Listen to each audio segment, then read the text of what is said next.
Bonjour. Ah, je produis des vidéos en ce moment. Des choses à dire. La morale, le bien.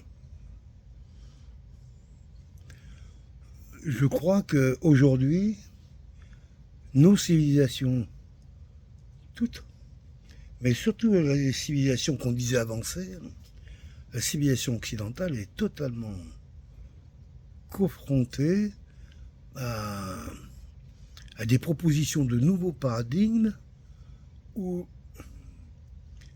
le bien serait un mal nécessaire, voire même un mal utile.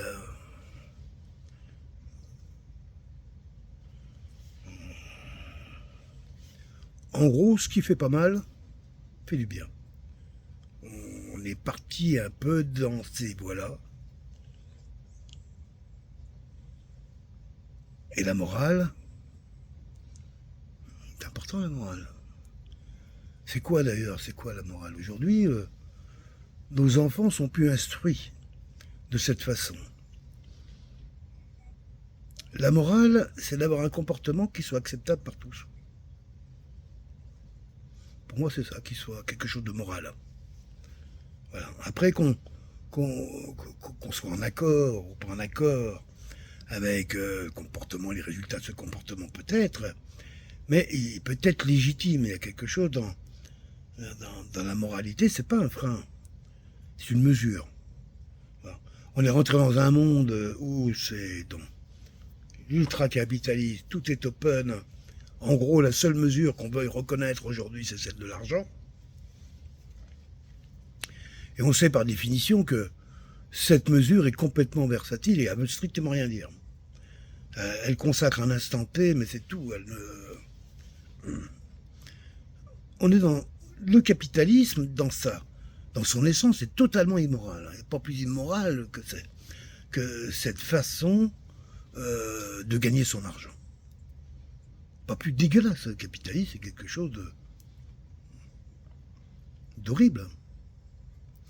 Son principe, c'est d'écraser tout ce qui est en dessous, à partir du moment où ça peut rapporter un peu. Le capitalisme ne laisse pas respirer pour essayer de maintenir une sorte d'équilibre, un semblant. Non. Tous les coups sont permis. On a vu là l'histoire où on a vécu là dernièrement presque la planète entière, on s'est retrouvés presque tous enfermés là. Moi je l'ai su au moment, mais je pense qu'aujourd'hui les gens peuvent peut-être un petit peu être plus objectifs. Lorsqu'on voit en fin de compte euh, ce qui faisait avancer ce programme n'avait rien de sanitaire. Mais en rien du tout. Et était parfaitement économique. J'ai entendu parler qu'il y en a un qui avait gagné plus de 100 milliards de dollars dans cette opération. Non, c'est pour les gros, hein, gros. On donne un niveau de tous ceux qui sont intermédiaires. Il y a du monde qui a goinfré, du fric, tout simplement. C'est-à-dire que, quitte à tuer 1% ou 2% de la population mondiale, on y va quand même parce que ça rapporte beaucoup. Ces valeurs-là, je dis pas que la religion les tenait, c'est pas vrai, parce qu'on n'a pas arrêté de se battre au nom de cette religion. Donc, je dirais que tout ce qui est impérialiste, la religion chrétienne est une religion impérialiste. Et là, les gens dans un petit coin à Rome, une toute petite ville, là, qui tout d'un coup, pour des raisons techniques et autres, veulent imposer à la planète entière leur découverte extraordinaire de l'amour et le pardon. Voilà, ça en gros. Mais à coup de forceps. Toutes ces religions, comme celle qui domine actuellement la religion musulmane, on voit les apprentissages qui sont forcés chez les hommes. On ne peut pas parler de religion d'amour. Non, non, on voit bien qu'il y a quand même des volontés territoriales.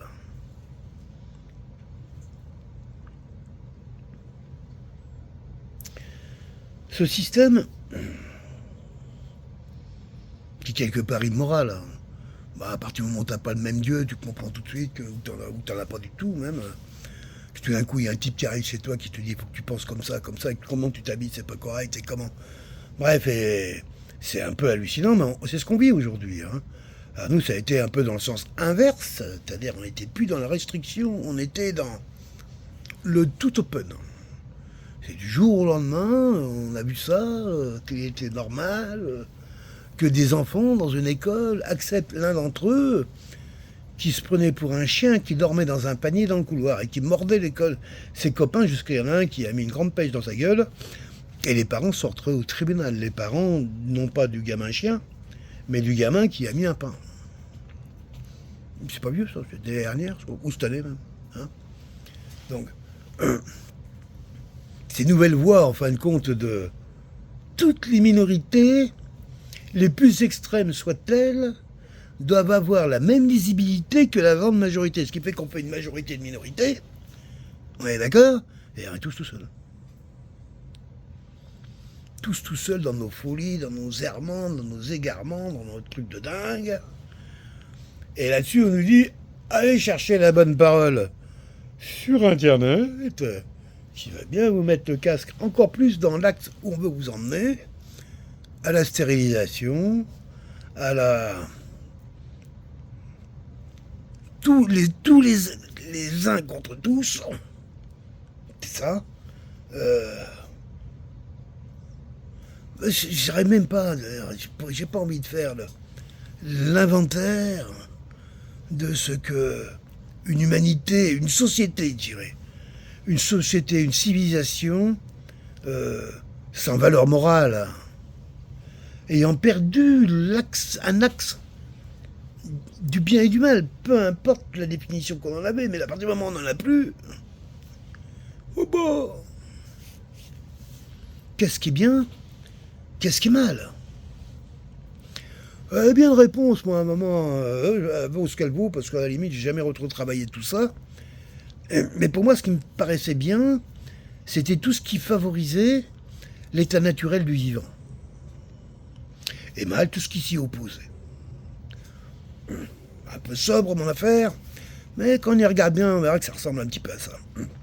Mais on peut avoir d'autres paramètres, et aujourd'hui, a priori, le bien, ça serait de ne jamais interdire le mal. Le fait d'accueillir le mal tout le temps, c'est bien. Ah. Et comment qu'on s'en protège alors si quelque part on peut le voir, le rencontrer de plus en plus, sans pour autant s'en protéger, voire même s'en défendre. Et dans la défense, des fois c'est l'attaque. C'est cette société dans laquelle on vit. Quelles sont les valeurs morales lorsque tout d'un coup une entreprise qui avait l'habitude de vivre de faire vivre dans une campagne quelconque, pas une cinquantaine de familles, qui du jour au lendemain, dans le secret des dieux, décide de faire venir des robots, qui en moins d'une semaine aura ramené de ces 50 familles à 2. L'autre, 2 plus 2, 17 moins 4, ça fait bénéfice. Plus 4, ça fait perte. Qu'est-ce qu'on s'en fout? Tout un territoire qui perd. Hein. Où c'est que tu marques gagner, toi? L'autre, il marque, j'ai gagné, mais pourquoi t'es tout seul? Elle t'appartient à la terre. Elle t'appartient à toute l'œuvre qu'a produit tous ces gens jusqu'à aujourd'hui. Et pourtant, c'est ce qu'il y a. Aujourd'hui, dans le temps, et je le dis, il y a des patrons qui étaient moraux, qui connaissaient les limites, je dirais, de leur autorité acceptable. Et oui, parce que dans une entreprise, il n'y a pas de démocratie. Une entreprise, t'es pas content, tu dégages. Un entrepreneur, c'est celui-là qui paye, qui a l'argent. Bah, un peu... En gros, la banque. Ouais, non, mais ramenons un peu. Mais, juste après la guerre de 14-18, surtout au début du XXe siècle, là, lorsqu'il y a eu quand même des grosses révolutions industrielles, des mises en place de nouveaux... Les industriels, il y en a certains, les patrons, qui avaient vite compris que il fallait à tout prix développer un personnel d'excellence et qu'il fallait se débrouiller pour le conserver. Hein, et donc, il y en a beaucoup qu'on renié les marques capitalistes d'aujourd'hui pour, à tout prix, avant tout, maintenir l'outil de travail autour des compétences des gens qui étaient reconnus. Voilà. Il y avait quelque chose de ce genre. Moi, je pense entre autres à cet industriel qui faisait des poêles, Gaudin, je crois que c'est un Alsacien, il me semble. Une vieille famille de gens qui faisaient dans la fonte, hein, un fondeur, ou quelque chose comme ça, quoi. Et bref, qui à un moment, renseignez-vous sur son histoire, puis il y en a eu d'autres. Hein. On a même eu, nous, les milliardaires communistes en France. Comment ils s'appelaient un gros pépère, hein, par contre. Lui était milliardaire et communiste. Il s'est retrouvé milliardaire, voilà. Il était communiste, mais il s'est retrouvé milliardaire. Alors, ce qui est intéressant de voir, c'est à quel endroit il a pu être communiste. Je ne vois pas comment toi, tu peux te retrouver avec tout le pognon, et tous ceux que tu as rencontrés sur ton chemin, ils n'ont pas pris. Si tu es communiste, normalement, on se remplit tous les poches de la même manière, tout en respectant l'environnement. Parce que pour moi, c'est ça, être communiste. Être communiste, c'est être dans le communaux. Hein, comme on faisait avant. Comment vivaient nos sociétés anciennes? C'est pas si ancienne que ça. Pourquoi en France on parle de communes? Hein, c'est pas parce qu'elles se ressemblent toutes. Hein. Parce qu'elles viennent de la manière dont les gens exerçaient leur activité agricole sur ces territoires. Et ça s'exerçait de façon communautaire. On appelait ça les communaux. Il y a eu la communale. On voit bien tous ces mots-là qui étaient... C'est pas un hasard. Les hommes avaient bien compris très vite qu'il n'y avait pas de richesse à vouloir sortir dans l'exploitation de la forêt que pour soi. Si j'en avais, c'était peut-être dans le bois que j'allais récupérer, dans le talent que j'allais mettre en place pour faire de beaux meubles. Hein, c'est comme ça que les gens réagissaient. Hein, pareil, ils faisaient pour le bois, mais ils le faisaient pour tout. Quand il s'agissait de construire une maison, tout le monde s'y mettait à aider la personne à bâtir sa maison. Et à charge. Et c'est comme... Voilà, je dis pas que c'était 100% idéal, mais ça fonctionnait des millénaires et sur la terre entière. Et dans ces périodes-là, quand ça fonctionne, il n'y a jamais de guerre. Quand j'étais au Maroc, il y a une 15 ou vingtaine d'années, dans le sud, là, vraiment dans le sud, hein, limite du désert, là-bas, l'or, c'est l'eau. Il faut comprendre tout de suite que s'il n'y a pas d'eau, il y a le désert. Et donc les hommes ont appris, il y a plein de petites oasis, c'est d'ailleurs assez extraordinaire, parce que on m'a amené dans un endroit, comment il s'appelait, Hassan, un homme étonnant, un homme qui avait, je sais pas, une quarantaine d'années, qui faisait un business, il récupérait les gros cailloux, il avait une machine qui mettait ça en gravier, puis il vendait le gravier au mec qui faisait la route. Son business, c'est pas con, mais ça payait. Bref.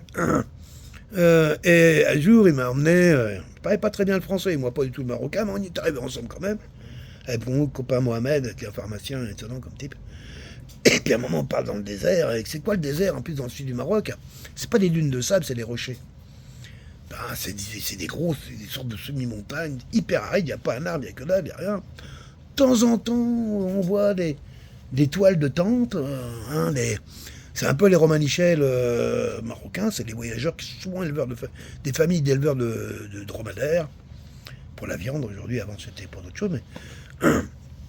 Et tu rentres, tu t'engages dans ces voies-là, tu vois plus rien. Et tout d'un coup, tu sais pas pourquoi, le mec il tourne à gauche, il va vers la montagne. Ah oui, il a vu une piste, bon, ça va qu'il y en a une, mais si tu faut quand même connaître le truc. Et puis c'est des grandes pistes, on roule vite là-dessus. Hein. Et puis on va vers la montagne, puis tout d'un coup, encore on rentre dans les pierres. Puis à un moment, il y a que des murs de pierre autour de nous, on le voit bien tout en hauteur. Et hop, il verse un moment à gauche, il ralentit. Et là, on commence tout d'un coup à deviner au fond une sorte de verdure. Et hop, on voit apparaître des palmiers, des grands palmiers. Puis tout d'un coup, de l'eau, un petit village. Incroyable. Mais si tu connais pas la route, jamais t'aurais trouvé cette oasis. Jamais elle indiquée nulle part. Et là, j'ai passé avec lui, il m'a emmené, il connaissait du monde.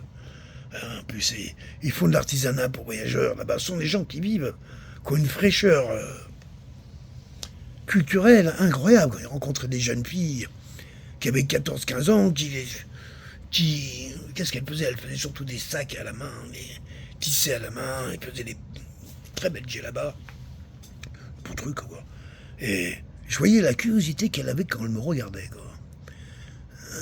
comme j'ai vu ça en Afrique, comment on regarde vraiment, quoi. On n'est pas avec toute cette manière de palper l'autre. Mais pas pour lui faire mal, au contraire, pour le rassurer, pour lui donner ton âme. Cette manière de voir, de regarder, qu'on ne fait plus aujourd'hui dans le monde occidental. On n'ose plus se regarder comme ça. Alors que, en réalité, quand deux humains se croisent, il y a quelque chose qui devrait être magique dans le regard, qui devrait exprimer la joie de voir l'humanité dans une autre forme d'expression que la sienne. Bref, là je vous parle d'un ancien monde qui lui justement est en train aussi de disparaître, qui avait des valeurs morales. Hein. Ce monsieur, Hassan, était un pratiquant musulman, fervent pratiquant. Et il y avait des comportements de ce que j'ai vu de lui qui étaient vraiment dans l'axe d'un homme religieux et fervent. Un jeune homme, il avait une ou deux femmes, je crois, toute une tripotée de gamins, j'en ai vu quelques-uns. Il avait des valeurs. On aime, on n'aime pas. Les valeurs, c'est quelque chose qui, localement, sont partagées par tous. Qui faisait que ce monsieur pouvait, localement, être qui il est, dans sa totale existence, sans opposer de problème à qui que ce soit. Parce qu'il partage les mêmes valeurs. Et que lui, sa maison est plus petite, parce que, bon, voilà, et puis, mais on n'est plus dans le... Là, aujourd'hui, on voit un peu ceux qui prennent tout, là. Et qu'ils essaient de s'installer parmi ceux qui n'ont rien. Je n'oserais pas, hein. Même en Afrique, j'ai vu ça, en Afrique noire, pendant longtemps. Je suis allé, un des voyages qui m'a comme le plus troublé, c'est l'Éthiopie, Addis Abeba. Je parle de ça il y a une trentaine d'années. C'est très végétal, hein, et il pleut beaucoup là-bas. Oh, Addis Abeba, il y a de la pluie quand même. Hein. D'ailleurs, il y a 15 jours que j'ai passé là-bas, et 15 jours, il n'y a plus. Et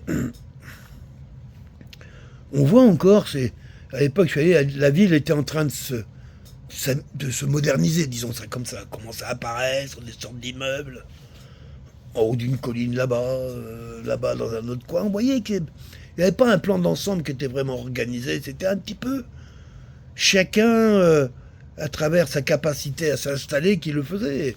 Et on voyait je me rappelle, moi j'étais logé à l'hôtel Hilton, évidemment les plus beaux emplacements de la ville d'Addis Abeba, à $1200 la nuit. Ah, je dis ça parce qu'on raconterait un peu, genre, pourquoi tout ça, mais bon, bref. Et à un moment, il y avait en face de Hilton, justement, un nouvel immeuble qui était en train de s'installer. Ce qui est intéressant de voir, c'est qu'autour de l'immeuble, il y avait des toiles de tente, il y avait des bergers, il y avait des campements. Il y avait au moins plusieurs centaines d'animaux et peut-être autant de gens, au moins une cinquantaine de personnes, qui étaient tous liés avec l'immeuble. Et il y avait encore la famille qui, elle, vit sous la tente parce qu'elle ne veut pas habiter dans ces trucs où ils ne veulent pas habiter là-dedans, ils ont peur, c'est pas dans leur spiritualité, etc. Donc ils habitent dehors, sous la toile de tente. Il y avait j'ai rencontré encore ces mouvements où les valeurs encore cherchaient à exister dans un monde où on voyait bien qu'il était en train de tout bouleverser, quoi. Et ça, aujourd'hui, on est rentré dans l'ère de l'intelligence artificielle, du virtuel, de la crypto-monnaie, dans un univers où les valeurs, qui étaient les miennes, celles qu'on m'a enseignées en tout cas, elles n'ont pas place. Ici, j'ai été choqué, oui, dans mes premiers voyages par rapport à 2-3 arnaques qu'on m'a fait, là, où j'ai senti que c'était moi le con.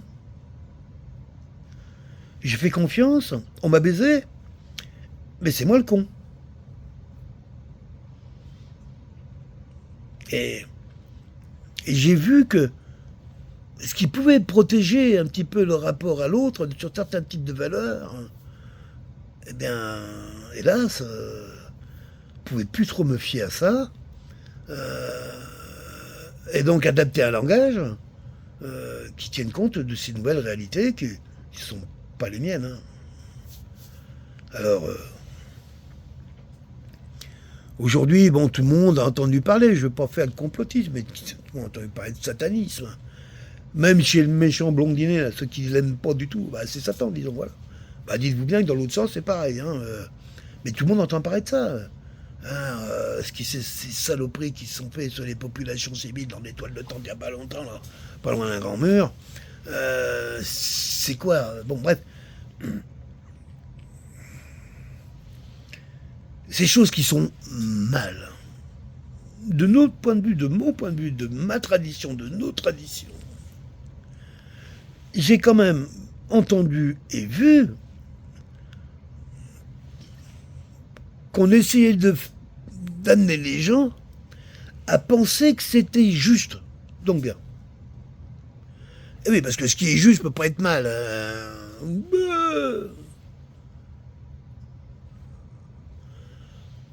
Alors, si t'as pas une épine dorsale un peu solide, comment tu... Ça veut dire en gros que tu peux te permettre n'importe quoi, toi, dans ton propre exercice. Si le résultat que tu obères, comment je dirais, a une nature à être bien. Peu importe le chemin. Tu tues tout le monde, t'écrases, tu massacres, tu violes, t'assassines. Mais si à la fin, t'es quelqu'un d'honorable, c'est bien. Ça, c'est bien.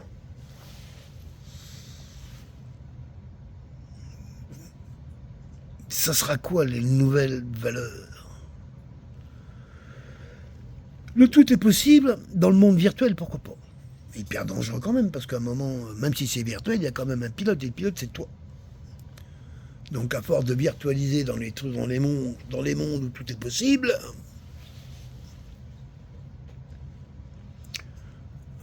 quoi attraper, je dirais, un petit peu n'importe quoi. Hein, parce que c'est quoi qui va faire que, à un moment, tu vas t'abandonner là ou là ou là? Et c'est sur quelle base? J'ai confiance. Par respect, par écoute. Qu'est-ce qui va t'attirer? Ça va être plutôt tes émotions, des choses qui vont plutôt t'emprisonner, qui vont te prendre de force. Sans que tu t'en rendes compte, parce que t'as pas de colonne vertébrale. Il n'y en a pas. Et donc pour te sauver, se sauver d'un monde qui t'a mis en prison sans que tu le saches, voire même mieux, qui t'a dit que c'était la liberté, pire, le pire, tout ça, enfin le pire, on emploie des mots un peu raides, mais bon, c'est que c'est en train de se mettre en place. Dans le monde virtuel, c'est évident que les notions de bien et de mal ne peuvent pas être les mêmes que dans le monde matériel, qui ne peuvent pas être le même non plus que dans le monde des sentiments, mais qui ne sera certainement pas le même non plus dans les micro-événements. À peine paramètres pour... Voilà, cette notion du nouveau bien, là, aujourd'hui, ça m'asphyxie. Ça me tue. Je peux pas. Non pas que je veux pas. C'est comme si quelqu'un venait et mettait des coups pour me dire alors c'est bon, hein, t'aimes ça. Je suis désolé, j'arrive pas. J'ai pas encore cette éducation et pourtant je passais pas loin.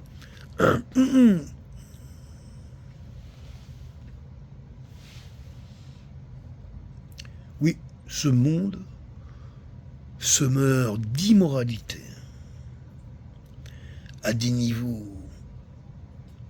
incroyables, impensables. Le porno sur le téléphone que les enfants ont accès dès l'âge de 8 ans, jamais aurait pu imaginer un truc pareil il y a 30 ans. Jamais. Penser qu'il y avait des valeurs morales qui garantissaient qu'on n'en arrive pas là. Elles ont classé, elles ont pété. Pas qu'on l'ait voulu, on nous les a foutus dans la gueule. Puis les premiers qui ont contesté, on les a enfermés, on les a tapés, on les a fait passer pour des misogynes, des pédomachins, on lui a traité de tous les noms, quoi, enfin, comme d'habitude, quoi. Puis step by step, c'est passé. Tout comme ça. Et on est mou. On est mou. Pourquoi? Parce qu'il n'y a plus de colonne vertébrale. Au nom de quoi tu veux te battre, te relever? Seule chose qui motive les gens éventuellement à aller se foutre sur la gueule dans des manifestations, c'est pour manger. Ouais, pour payer l'essence, payer le loyer, manger, le matériel. Il n'y a pas de manifestation pour le spirituel, il n'y en a pas. C'est des églises où il y a encore des endroits où on pouvait parler encore d'amour collectivement. Bon, ouais, pas trop rentrer dans tous les détails, mais là, il n'y en a plus. Et le peu d'endroits qui voudraient en parler collectivement, attention, hein, il y a un système qui chasse. Ouloulou, hein, plus de 4 à parler d'amour ensemble avec une bougie au milieu la nuit, samedi soir, et tu vas en prison. Samedi soir, tu fais ta rêve partie, tu te défonces aux extasies, tu bois ta drogue à fond, enfin bref, tu essaies de te tuer, et puis le lundi, à moitié rincé d'un week-end époustouflant, tu redémarres. C'est ça le nouveau trip, yes, c'est bon ça. Mais nous les vieux là, même en remontant des fois de ma jeunesse, je me dis qu'on était quand même pas loin d'être cons, mais on avait des repères. On n'a pas du tout. C'est une expérience, personne ne sait où ça va nous mener. Enfin, si, avec les valeurs d'avant, on sait où ça nous mène. La preuve, c'est parce que justement, ces valeurs étaient faites pour nous empêcher de vivre à nouveau cette expérience qui a déjà été vécue dans nombre de sociétés et civilisations dont on a le souvenir, l'écrit, et même peut-être encore aujourd'hui. Voilà, donc pas nouveau.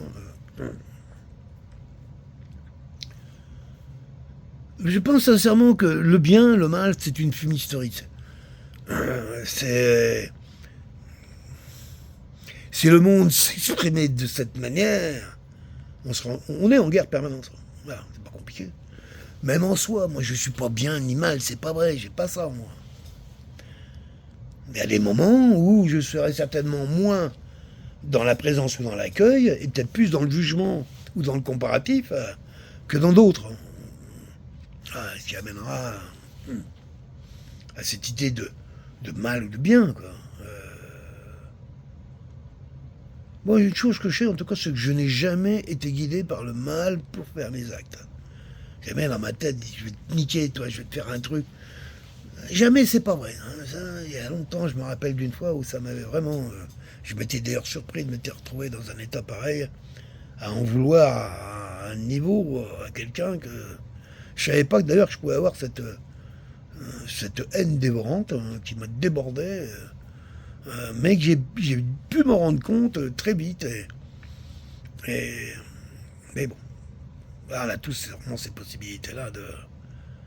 Ouais, j'étais jeune à l'époque, j'avais pas 30 ans encore, donc après 40 ans de ça, quoi.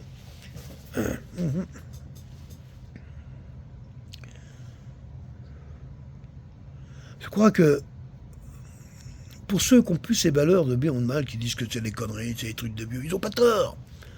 Au nom du bien, a fait tellement de saloperies, on a le droit de remettre ça en cause. Mais tu remplaces ça par quoi? C'est ça. C'est-à-dire, moi, la notion de bien, pour moi, me permet quand même, malgré tout, de ne pas faire n'importe quoi. Dans mes actes, dans mes paroles, je sais, lorsque je suis bienveillant ou malveillant. Je prête attention à ça. Et étant éduqué, je suis plutôt quelqu'un de bienveillant. Voilà. C'est-à-dire que je veille à ce que mes pensées, mes émotions, mes sentiments, mes paroles et mes actes ne trouvent pas, je dirais, la quiétude de l'instant présent dans la rencontre qui est la nôtre. Quelle qu'elle soit, physique, virtuelle, peu importe. Même avec les machines, j'essaie d'être bienveillant. Parce que j'ai appris que quand j'étais malveillant avec les machines, elles tombaient en panne. Voilà.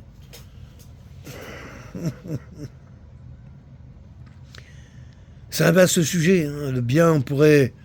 Est-ce que c'est une bonne mesure? C'est la mesure de l'Empire. Hein. C'est-à-dire, c'est une mesure qui permet de mettre en place des lois impérialistes, des lois qu'on va imposer à tous les peuples, dans une gouvernance unique qu'on appelle les religions. Hein. En soi, c'est une hérésie incroyable, d'une violence inimaginable. Mais ça correspond à ça. Ça ne peut pas correspondre, le bien, à une valeur universelle. Ce n'est pas vrai. Ce qui est bien, même dans la manière de penser, dans tes valeurs morales, ils sont souvent liés à ta propre histoire, à ton éducation, à ta manière de paramétrer le monde. Imagine un aborigène. Les cheveux blonds et tête incroyable. Un mec qui peut partir 6 mois dans le désert, des plus chauds du monde, jusqu'à moins plus 60 degrés, après des trucs. Mais un œuf sur une... T'as pas besoin d'amener de poêle là-bas, tu prends un œuf, pas pour les trouver quand même. Tu casses ça sur le rocher, pauvre. Non mais c'est du délire. Ces gens-là, ils partent nus, avec une ficelle sur laquelle sont accrochés 2-3 trucs, une amoulette, une gourde. Pas une gourde, une sorte de calebasse, un tuyau, je sais pas quoi. Je crois que c'est tout. Pieds nus. Et ils traversent le centre de ce désert pour aller à un lieu incroyable, cette pierre tout en hauteur, cette falaise. Bon, bref. Demandez-lui ce que c'est que le bien. Je suis sûr qu'il ne comprend même pas la question. Parce qu'il ne paramètre pas le monde de cette manière. C'est évident. On peut paramétrer le monde de tas de manières différentes, mais le bien, c'est une mesure injuste. Mais c'est une mesure. Alors, nous, nos civilisations nous a éduqués à cette idée-là, et tout d'un coup, on nous l'enlève. Mais le raisonnement qui fait le bien, c'est toujours le même. Un raisonnement impérialiste. Une sorte de vision qui veuille que ça concerne tout le monde. Non, le bien, ça nous concerne soi. Il y a quelque chose de personnel dans tout ça. Il y a quelque chose d'intègre. Oui, certes, la manière dont le bien nous a été transmis peut nous aider quelque part à paramétrer le nôtre. Bon, dès qu'on philosophe un petit peu, on s'aperçoit que on m'a transmis du bien. Ah bon, de quoi? Ah, que je reconnaisse bien le monsieur qui a l'autorité. Pas vrai que je reconnaisse bien le monde dans lequel que vous avez organisé pour votre intérêt, afin que moi, j'ai ma chance. C'est ça que vous appelez bien.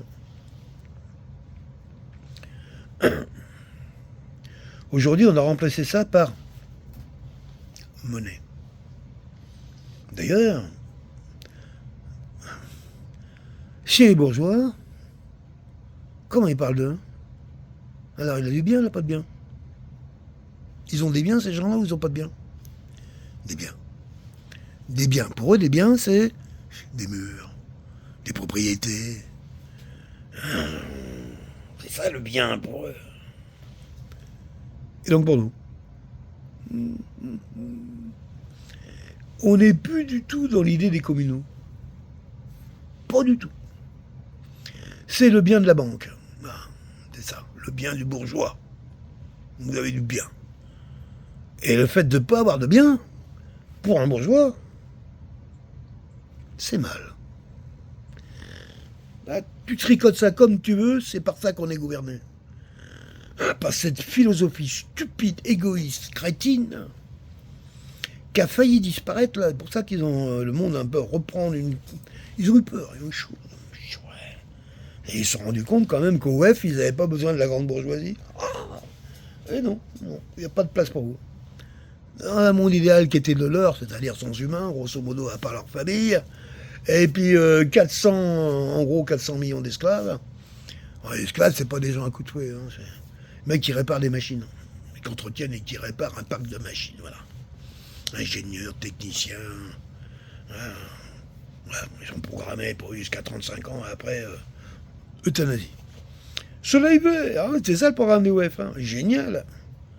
Ouais, le truc à Schwab, à Macron, à Trudeau, à Mélanie, à, comment il s'appelait l'autre, l'Indien anglais, là. Puis plein, ils en ont lâché partout dans le monde, ça. hein, dans l'équipe à Baden. Oui, il y en avait quelques-uns. Ah.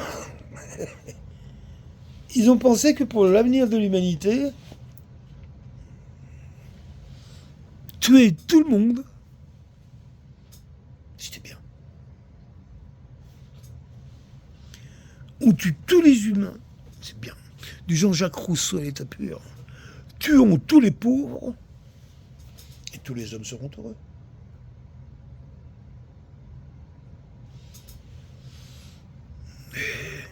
Tuons tous les riches.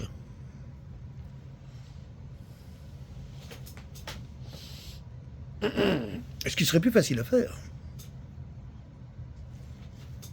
Et beaucoup plus rentable.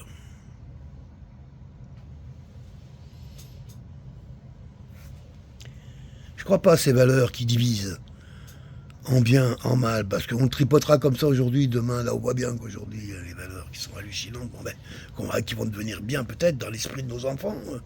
Moi jamais, mais ma voix ne compte plus. Mais imagine, hein, mes petits-fils, hein, quand ils sont à l'école, et encore tout petits, là, ils vont être élevés, on va leur donner les messages, hein, ce qui est bien et mal. T'inquiète pas. Qu'est-ce que ça va donner comme résultat? L'hyper-solitude. Et c'est bien une chose, que nous, êtres vivants, savons, dans la vie, il n'y a pas de solitude, ça n'existe pas, tout simplement pas. C'est un truc mental et qui s'exprime dans le monde virtuel. Ah bah oui, toi tu vas être au bout de ton clavier, c'est sûr que la solitude là. Mais tu vas pas la libérer pleinement, la prendre, lui donner toute une forme, monter des montagnes, des murs, de tout ce que tu veux. Puisque quelque part, si tu veux communiquer avec personne, si ce n'est pour tirer profit, avantage, on est en compétition. Donc, faut que ça frotte, ça rappe, nous on se parie pas, on se touche pas. Bah, bref, ce serait ce truc-là, quoi.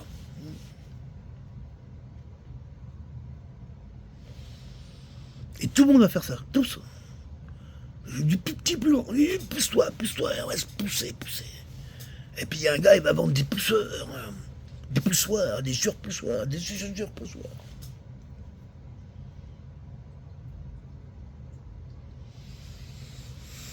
Jusqu'à ce qu'à un moment, c'est parce que c'est ça la magie de la vie, de toute manière, à un moment, quand la vie essaye dans des directions qu'elle n'y arrive pas, bah c'est pas qu'elle n'y arrive pas, elle y arrive toujours. Mais que le résultat qu'on pourrait espérer soit pas du tout celui-là qu'on attend, bah ça arrive très souvent. Très souvent. Par contre, une chose est complètement certaine, c'est qu'elle trouve toujours son chemin. Toujours. Parce qu'elle est... La vie est là, tout simplement. Je suis la vie, tu es la vie, on est la vie. Voilà. Donc, à partir de ce moment-là, même si tu veux mettre ça dans un monde virtuel, le pilote qui va s'occuper de ça, lui, il n'est pas virtuel. Alors les émotions qu'il va prendre dans le monde virtuel, les sentiments qu'il va développer dans le monde virtuel, etc., il va ramener ça dans sa chair, dans sa biologie. Et qu'est-ce qui va se passer? Pour vivre vieux. Et malade en plus. C'est ça qui est le programme du monde de la virtualité. C'est pas un monde qui est fait pour faire vivre le vivant. C'est fait pour mettre le vivant en conserve, en boîte, en pot. Tu mets des humains en pot, ben ils meurent. Vite. Ouais, même avec des produits artificiels, des picous, des machins partout. Monde virtuel, ça va tout ramener à une génération de 20 ans, 25 ans, quand on voit les maladies mentales qui explosent. Non. Va falloir s'en occuper des maladies mentales. Plus elles explosent, plus ça nécessite des ressources non malades pour faire face à cette augmentation. Là, tu vois comment ça s'oriente un peu le truc. En tout cas, celui qui prend conscience de ça, il n'a pas le choix que de trouver son épine dorsale.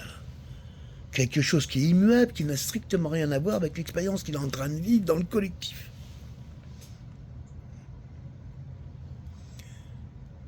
À partir de là, il pourra à nouveau éclairer la voie, voir clair, et avoir des choix qui soient lucides. C'est pas le cas aujourd'hui. Le monde fait l'expérience de... Il y en a qui pensent qu'il faut libérer tout le mal de l'univers pour qu'une fois que celui-ci sera complètement libre, avec tout le mal, après tout le mal, apparaîtra le bien suprême. En gros, on te dit prends un gros marteau, et puis le marteau est gros, ça, mets ton pouce, tape un énorme coup dessus, puis tu survis au choc. À un moment, tu vas trouver le guide suprême. Pas longtemps, hein. Mais tu vas croiser sa route. Oh, c'est au moment où l'emprise se relâche un peu. Et là, il y a quelqu'un. C'est moi, le guide suprême. Ça repart.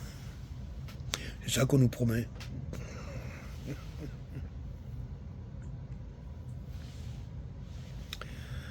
Eh oui. Ça en est presque risible, mais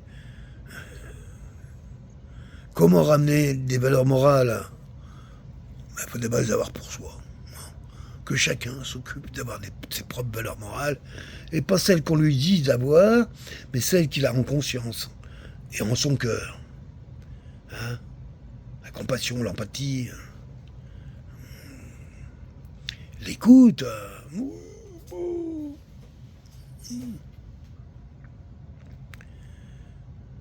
Voilà. C'était juste quelques mots pour parler. Bye bye, merci.